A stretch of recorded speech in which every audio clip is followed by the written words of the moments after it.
Córcega era ahora una colonia francesa. Situada en el Mediterráneo, entre Francia e Italia, durante siglos, Córcega resistió ferozmente a los invasores, romanos, moros y genoveses. Tras la victoria francesa, los corsos rebeldes huyeron hacia las montañas donde continuaron su lucha. Pero el padre de Napoleón, Carlo, un estudiante universitario de 23 años, se rindió fácilmente. Pronto llevaría pelucas empolvadas, levitas bordadas y zapatos con hebillas de plata para su madre, la bella y tenaz Leticia.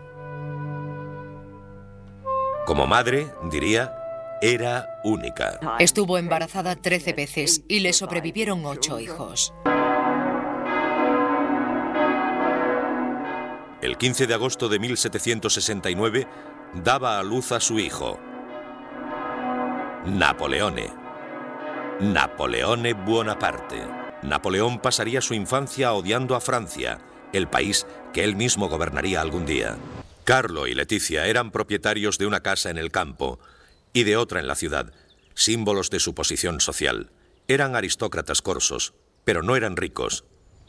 Con 8 hijos, lucharon por sobrevivir en una isla que se había ido empobreciendo durante siglos.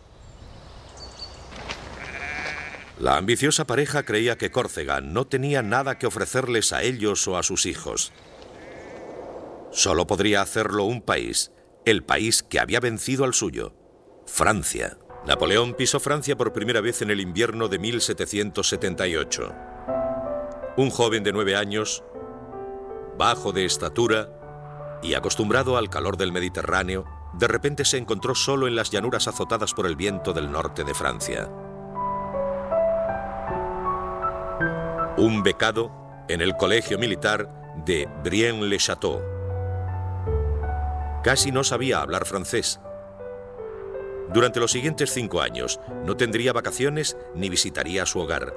Sombrío, reservado e impopular, Napoleón respondió a sus compañeros de clase que se reían de su acento y su débil complexión con desafío.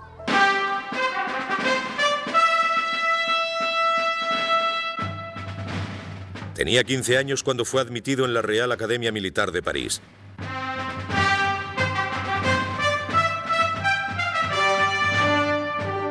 Junto con los hijos de algunas de las grandes familias de Francia, conocería los esplendores de la civilización francesa. La Real Academia era más una escuela que convertía a los militares en caballeros que una simple academia militar. Fuimos espléndidamente alimentados y servidos, decía Bonaparte, tratados como si fuéramos oficiales de gran riqueza. El pobre adolescente corso se seguía sintiendo como un extranjero. Había entrado en un mundo de opulencia y lujo, pero solo le servía para encender su desprecio por los privilegios y esnobismos de la nobleza francesa. Un profesor lo describió como callado y solitario, claramente egoísta, orgulloso, ambicioso y que aspiraba a todo. Llegaría lejos, decían sus informes escolares, en circunstancias favorables. Durante esta época, Napoleón mostró un gran deseo por aprender. Leyó historia, autobiografías militares, leyes, algo de ciencia. Quedó impresionado después de leer a Rousseau y a los filósofos del siglo de las luces. Libertad, igualdad y supresión de los privilegios.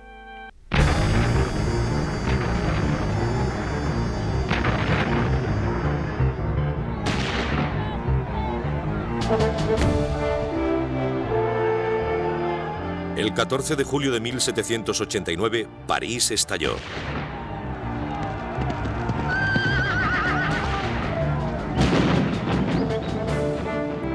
Una multitud enfurecida se lanzó a las calles gritando libertad, igualdad y fraternidad. Francia sufrió disturbios. La propia monarquía se tambaleaba al borde de la destrucción. Una desafiante Asamblea Nacional cuestionó el derecho absoluto del rey y despojó a los nobles y clérigos de sus antiguos privilegios feudales, rompiendo un orden social que había perdurado durante siglos. Tras años de injusticia y desigualdad, había comenzado la revolución. tardaría años en acabar. Mientras la revolución tomaba impulso, Bonaparte servía en el ejército lejos de París. Desconfiaba de la multitud enfurecida, pero daba la bienvenida a los cambios que transformarían al país. Bonaparte tenía 23 años, era un revolucionario idealista cuando abandonó el ejército francés y regresó a Córcega. Bonaparte regresó a Francia para encontrar a los franceses luchando entre ellos. El rey había sido ejecutado. La reina y miles de seguidores le habían seguido hasta la guillotina. Las ciudades estaban en pie, las provincias se habían levantado.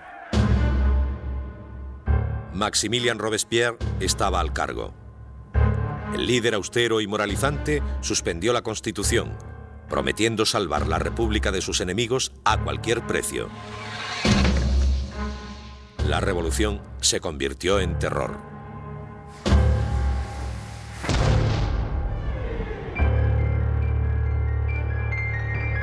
Desgarrada por la guerra civil, Francia estaba en lucha casi con toda Europa. Austria, España, Prusia y Gran Bretaña se empeñaron en destruir la nueva República Francesa, mientras que los radicales franceses prometían ayudar a todo aquel que se levantara contra sus legisladores. Readmitido en el ejército como capitán de artillería, Bonaparte fue destinado a Toulon, una ciudad de 28.000 habitantes en la costa sur, que se había rebelado contra la República, cediendo su puerto a los ingleses. La flota inglesa defendió la ciudad desde el puerto. Un joven Bonaparte de 24 años creyó saber cómo hacerles huir. Sostuvo que si sus soldados podían apoderarse de los mandos que comandaban el puerto, podrían bombardear la flota y hundirla. La ciudad caería. Con los oficiales de la aristocracia huyendo del país, había un gran vacío, una oportunidad para una rápida promoción para soldados que pudieran demostrar su valía en la batalla.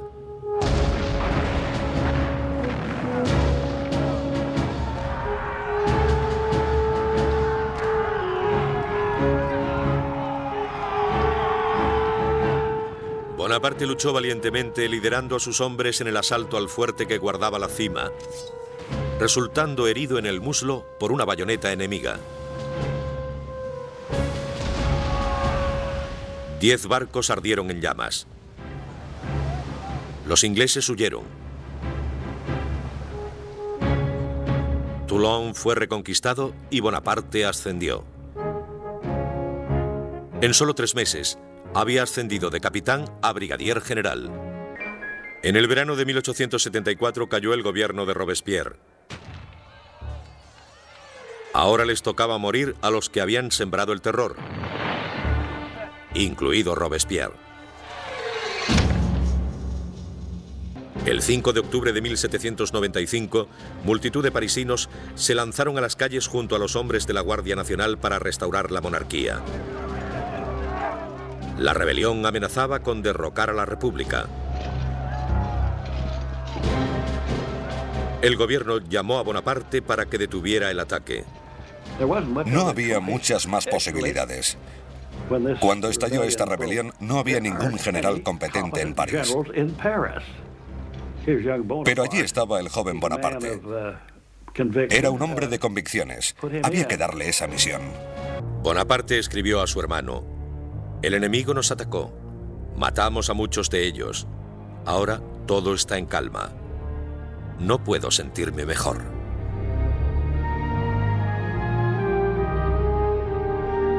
Tres semanas después fue nombrado general, comandante del Ejército del Interior.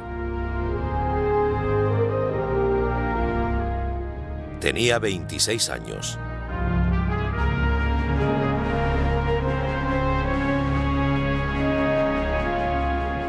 Bonaparte era ahora un hombre a tener en cuenta. Fue conducido a París en un elegante carruaje con ropa nueva y empapado en agua de colonia. El ingenuo general no era un hombre mujeriego, pero se había enamorado.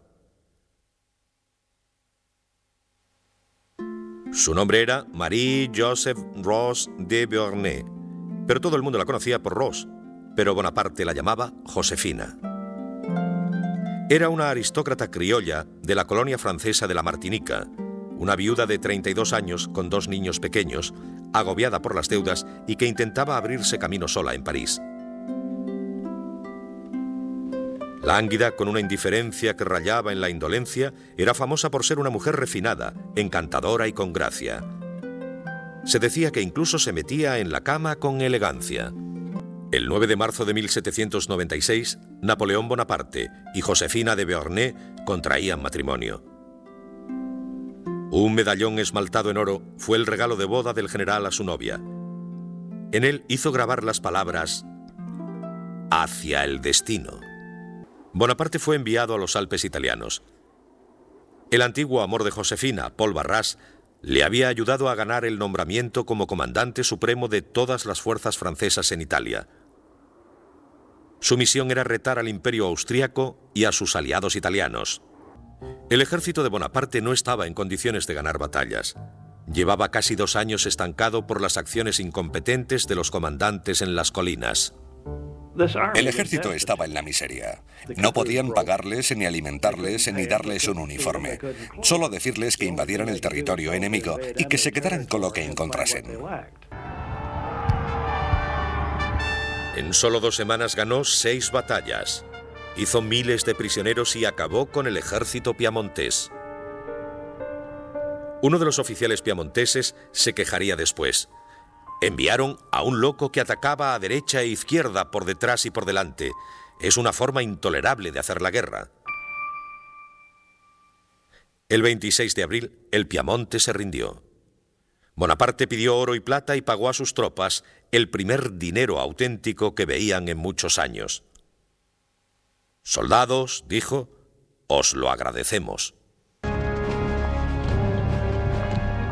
Se había ganado su admiración con su rápida sucesión de victorias. Ahora descubriría si también se había ganado su confianza. ¿Cómo se anima a los hombres a hacer algo así? Es cuestión de carisma. Tenía una tremenda presencia. Napoleón era un maestro a la hora de motivar a sus soldados.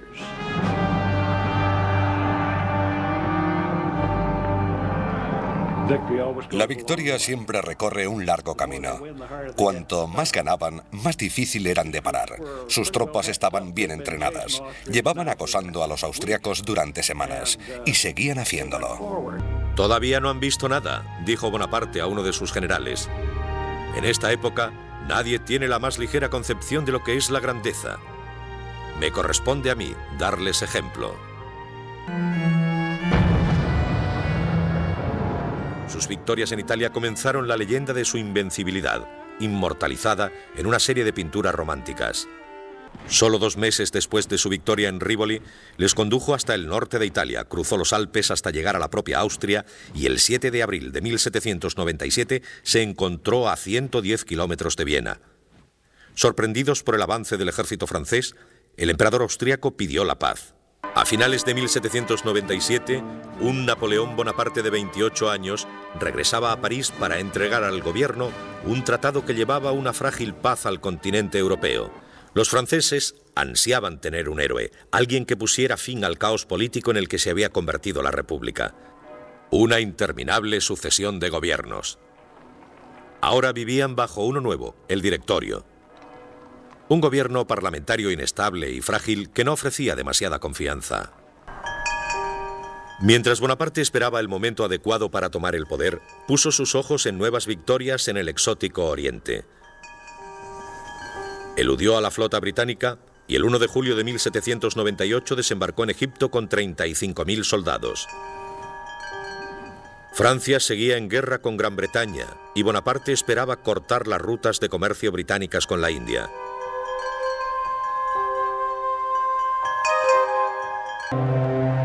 Rápidamente Bonaparte conquistó Alejandría y el 3 de julio lideró a sus soldados cruzando el desierto hacia el Cairo, hacia una batalla amenazadora. «Soldados», dijo Bonaparte, «desde lo alto de las pirámides, 40 siglos nos contemplan». La batalla de las pirámides terminó en 1 hora.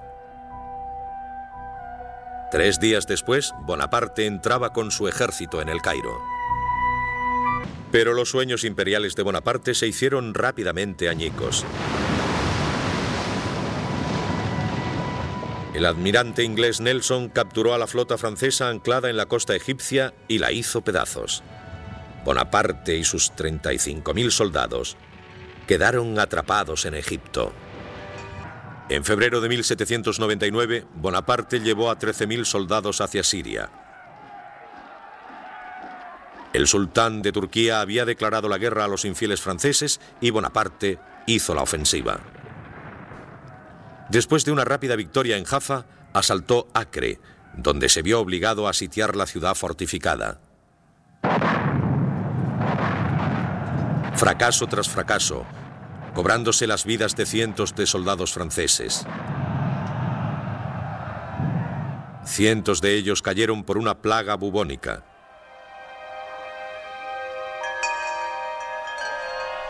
Bonaparte abandonó el cerco y se retiró a El Cairo con un ejército desanimado de hombres heridos y enfermos.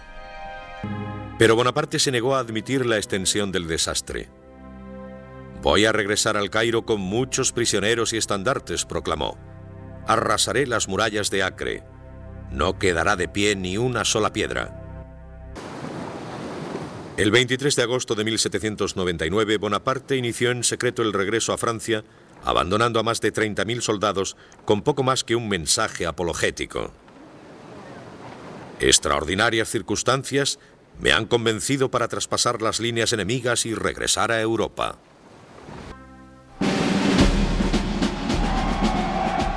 El 9 de octubre de 1799 desembarcó en Francia y se encontró aclamado por una multitud. La campaña en Egipto, un desastre militar, había resultado un triunfo gracias a la propaganda. Menos de una semana después de regresar a Francia, Bonaparte vio que era el momento de actuar. Se alió con uno de los conspiradores, un miembro del directorio, Emmanuel Sieyès, que necesitaba el apoyo del joven y famoso general. El 9 de noviembre de 1799, Bonaparte y Sieyès pusieron en marcha su plan. Una de las premisas más simples era que el Parlamento se quitara de en medio. Ellos votarían un gobierno provisional que empezara de nuevo con la redacción de una nueva constitución. Entró en la Cámara Legislativa, lo cual está completamente en contra de la ley. El cuerpo legislativo tenía prohibida la entrada a cualquier figura militar. Y lo que se encontró allí le enfureció. Los miembros de la Asamblea vieron las bayonetas por el pasillo principal y a Bonaparte. Empezaron a gritar y llorar y a pedir que le apresaran porque intentaba hacerse con el control del gobierno. A las 2 de la mañana, un pequeño grupo del Consejo se reunió con los conspiradores y votó una ley para un nuevo gobierno provisional con 3 consejeros provisionales a la cabeza.